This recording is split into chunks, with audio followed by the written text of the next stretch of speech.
Stadium Sultan Ibrahim bakal menjadi medan perang baharu bola sepak Asia.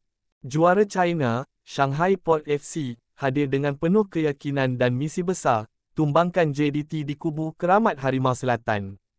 Dengan reputasi, trofi dan nama besar di bangku simpanan, adakah JDT mampu sekat kebangkitan gergasi dari Liga China ini?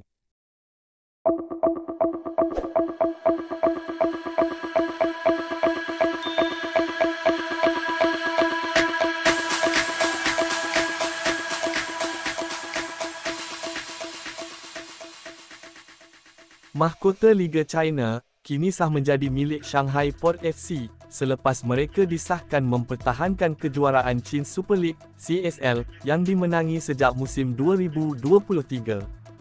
Pengiktirafan itu diraikan sendiri oleh Konfederasi Bola Sepak Asia (AFC) selepas Shanghai Port muncul juara buat kali keempat dalam sejarah kelab tersebut, sekaligus mengukuhkan status mereka sebagai kuasa baharu bola sepak Asia Timur.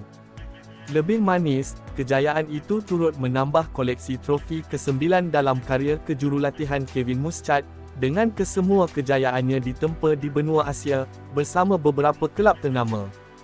Selain Shanghai Port, legenda Wolves itu sebelum ini turut mencipta kejayaan bersama Melbourne Victory dan Yokohama F. Marinos, menjadikan namanya antara jurulatih paling disegani di Asia ketika ini.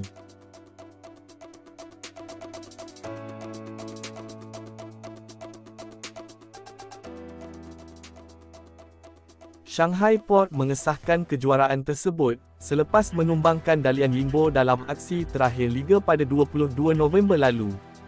Wira perlawanan, Gabriel Zenyo, muncul dengan gol sepantas minit keempat, manakala Leo mengakhiri musim sebagai penjaring terbanyak pasukan dengan 21 gol.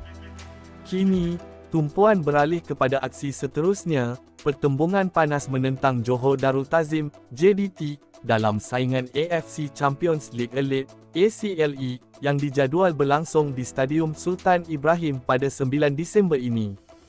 Perlawanan ini dijangka menjadi ujian terbesar buat JDT, tatkala Shanghai Port tampil dengan status juara, barisan bintang dan keyakinan tinggi untuk menutup tahun 5 dengan penuh bergaya.